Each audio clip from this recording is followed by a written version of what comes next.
तो दोस्तों आज हम फिर से आपके लिए लेकर आए हैं देश दुनिया की तमाम ताजा बड़ी खबरें। सबसे पहली बड़ी खबर में आपको बताएंगे दोस्तों कि गाजा पट्टी में युद्ध विराम के प्रस्ताव पर संयुक्त राष्ट्र में अमेरिका ने किया वीटो। तो चीन हुआ नाराज, चीन ने अमेरिका पर लगाया फिलिस्तीनियों की हत्या करवाने का आरोप। पूरी दुनिया में अमेरिका की चीन ने खोल दी पोल। पार्टी विरोधी गतिविधियों के चलते लोकसभा सांसद दानिश अली को मायावती ने किया सस्पेंड। इजराइल हमास युद्ध के बीच फिलिस्तीनियों के समर्थन में उतरी मोदी सरकार। जयशंकर ने फिलिस्तीन के प्रधानमंत्री से की बात। गाजा पट्टी में युद्ध विराम को लेकर की है कार्रवाई। मोदी सरकार वेस्ट बैंक और गाजा में भेज सकती है सेना। इजराइल हमास युद्ध के बीच यमन ने फिलिस्तीन के समर्थन में किया आज बड़ा ऐलान। कहा यमन की सीमा से इजराइल का जो भी जहाज गुजरेगा उस पर करेंगे हमला। 7 अक्टूबर से अब तक इजराइल के 50,000 सैनिक गाजा पट्टी में हुए घायल। 1500 सैनिकों की चली गई है जान। इजराइल के अखबार ने दी रिपोर्ट। तेलंगाना में सबसे ज्यादा अमीर विधायक निकले ओवैसी के भाई अकबरुद्दीन ओवैसी। पिस्टल राइफल समेत रखते हैं बड़े बड़े हथियार। रात दिन भक्ति में लीन रहने वाले विराट कोहली ने फ्लोरिडा के रेस्टोरेंट में जाकर खाया गाय का मांस। तो हिंदुओं ने किया विरोध। तो दोस्तों सभी खबरों को आपको एक एक कर बताने वाले हैं। वीडियो को लाइक कर चैनल को सब्सक्राइब कर दें। इसी बीच पर तो दोस्तों अगली खबर की ओर। तो इजराइल हमास के बीच युद्ध विराम के प्रस्ताव पर अमेरिका ने किया वीटो। तो नाराज हुआ चीन, अमेरिका को बताया फिलिस्तीनियों का हत्यारा। दोस्तों आपको बता दें कि इजराइल और हमास के बीच गाजा पट्टी में चल रही जंग को रुकवाने के लिए संयुक्त राष्ट्र की सुरक्षा परिषद में संघर्ष विराम के एक प्रस्ताव को यूएई लेकर आया। यूएई के इस प्रस्ताव पर अमेरिका ने वीटो कर दिया। यूएई द्वारा पेश किए गए इस प्रस्ताव को 100 से अधिक देशों का समर्थन हासिल था। सुरक्षा परिषद के स्थायी 15 सदस्यों में से 13 सदस्य भी इसके साथ थे, किंतु अमेरिका ने इसको पारित नहीं होने दिया और इस पर वीटो कर दिया। अमेरिका के वीटो किए जाने से चीन अमेरिका पर भड़क गया और चीन ने अमेरिका को फिलिस्तीनियों का हत्यारा बताया है। चीन ने कहा है कि अमेरिका इजराइल और हमास के बीच युद्ध विराम नहीं होने दे रहा है, जंग नहीं रुकने दे रहा, क्योंकि अमेरिका इजराइल को हथियार देकर फिलिस्तीनियों की हत्या करवा रहा है। इजराइल के साथ साथ अमेरिका भी हत्यारा है। तो ये बड़ी अपडेट आई दोस्तों कि चीन ने नाराजगी जताई है और अमेरिका को फिलिस्तीनियों का हत्यारा बताया है। इसी बीच पर तो दोस्तों अगली खबर की ओर। तो लोकसभा सांसद दानिश अली पार्टी से सस्पेंड, बीएसपी ने की कार्रवाई। दोस्तों आपको बता दें कि मायावती की बहुजन समाज पार्टी ने अपने लोकसभा सांसद दानिश अली को पार्टी से सस्पेंड कर दिया है।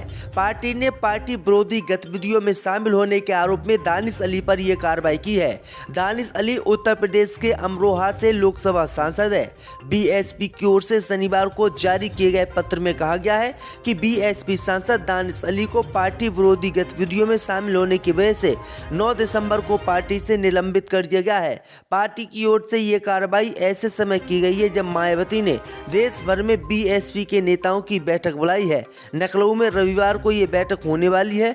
बैठक से पहले पार्टी प्रमुख मायावती अगले साल होने वाले लोकसभा चुनावों की तैयारी की समीक्षा करेंगी। इसी बीच पर तो दोस्तों अगली खबर की ओर। तो फिलिस्तीन के समर्थन में यमन ने किया ऐलान। कहा यमन की सीमा से इजराइल जाने वाले हर जहाज पर करेंगे हमला।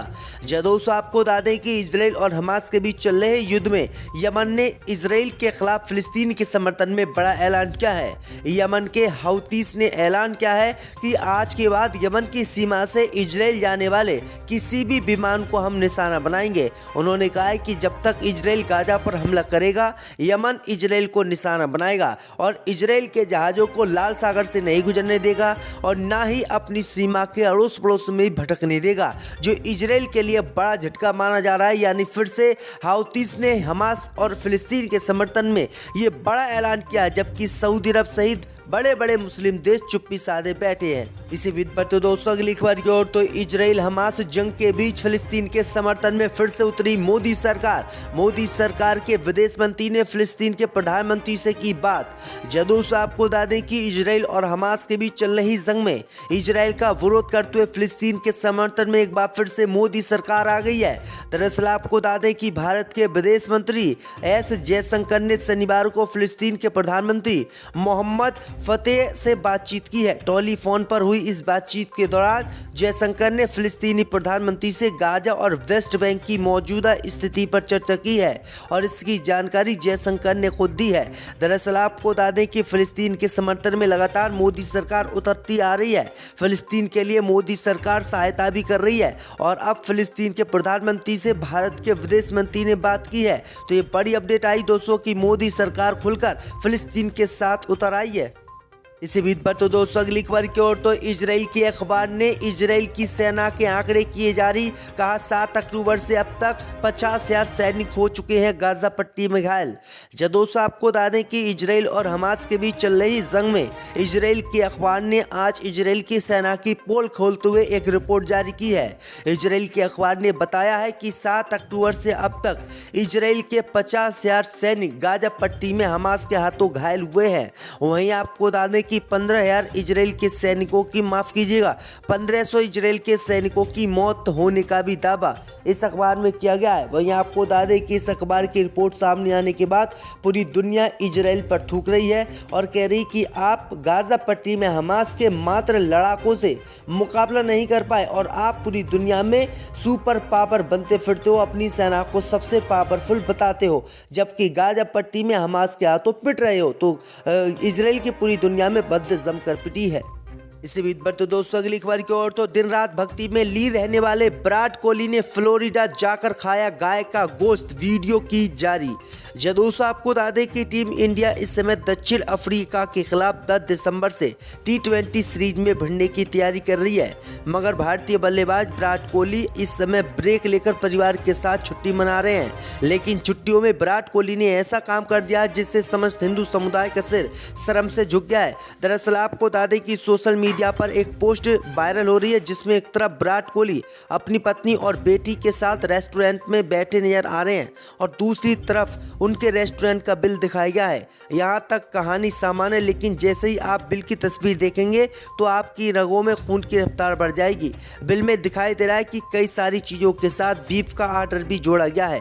अक्सर बीफ को गाय के मांस के लिए संबोधित किया जाता है। ऐसे में जब हिंदू धर्म में गाय को माता का दर्जा दिया गया है तो विराट और उनके परिवार ने बीफ खाकर नैतिकता की सारे हदें पार कर दी।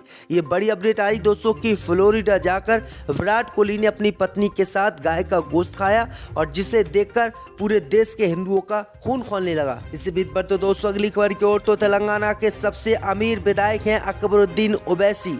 दोस्तों आपको बता दें कि तेलंगाना की नई सरकार ने एमएम के विधायक अकबरुद्दीन ओवैसी को स्पीकर नियुक्त किया, जिसे लेकर राजनीति गरमाई हुई है। अकबरुद्दीन ओवैसी एएमएम के सबसे अमीर विधायक है। दरअसल आपको बता दें कि साल 2018 के चुनावी हलफनामे के अनुसार चंद्रयान गुट्टन विधानसभा विधायक अकबरुद्दीन ओवैसी के पास 7.93 करोड़ की संपत्ति थी। साल 2023 में उनकी संपत्ति और बढ़ गई है। खबर सामने निकल कर आई दोस्तों कि अब उनकी कुल संपत्ति 11.45 करोड़ है।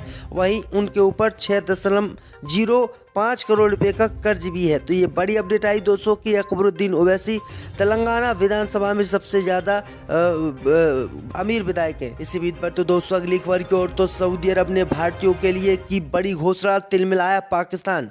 दोस्तों आपको बता दें कि दुनिया भर में भारतीयों के लिए लगातार सम्मान बढ़ रहा है। इस बीच खबर सामने निकल कर आई दोस्तों कि सऊदी अरब ने भारत के लिए बड़ी घोषणा कर दी है जिससे पाकिस्तान तिलमिलाया हुआ है। दरअसल आपको बता दें कि सऊदी अरब ने मंगलवार को भारतीय नागरिकों के लिए वीजा संबंधी कई सुविधाओं की घोषणा की है, जिसके तहत 48 घंटों के भीतर सऊदी अरब वीजा जारी करेगा और 4 दिनों का स्टॉप ओवर वीजा शामिल होगा। ऐसे में अब भारतीयों को हज या उम्रा के लिए सऊदी अरब का वीजा पाने के लिए लंबा इंतजार नहीं करना पड़ेगा। इस बात पर पाकिस्तानी नाराज हुए और पाकिस्तानियों ने कहा कि सऊदी अरब की पुलिस पाकिस्तानियों को शक की निगाह से देखती है, जबकि भारतीयों के लिए सऊदी अरब लगातार काम कर रहा है। जबकि पाकिस्तान एक इस्लामिक देश है, इसके लिए सऊदी अरब कोई काम नहीं कर पा रहा है। पर तो दोस्तों अगली खबर की ओर तो डेनमार्क में जलाई कुरान तो नहीं है खैर, मिलेगी ऐसी सजा, देना भी पड़ेगा जुर्माना। दोस्तों आपको बता दें कि यूरोप के देश डेनमार्क में अब से सार्वजनिक जगहों पर कुरान की कॉपी जलाने की इजाज़त नहीं होगी। इसको पूरी तरीके से बैन कर दिया गया है। इसके लिए कल गुरुवार को वहां की संसद संसद में एक विधेयक पारित किया गया। डेनमार्क से ये फैसला मुस्लिम देशों के भारी विरोध के बाद लेना मजबूर हुआ। डेनमार्क में कुरान की प्रति जलाने के बाद सुरक्षा खतरा बढ़ गया था। वहीं आपको बता दें कि बीते दिनों भी एक व्यक्ति ने डेनमार्क में कुरान शरीफ जलाई थी, जिसका पूरी दुनिया के मुसलमानों ने विरोध किया था और फिर यूरोप के डेनमार्क घुटनों पर आया और डेनमार्क ने अब कुरान शरीफ जलाए जाने पर बैन लगा दिया है। तो ये बड़ी अपडेट आ रही दोस्तों।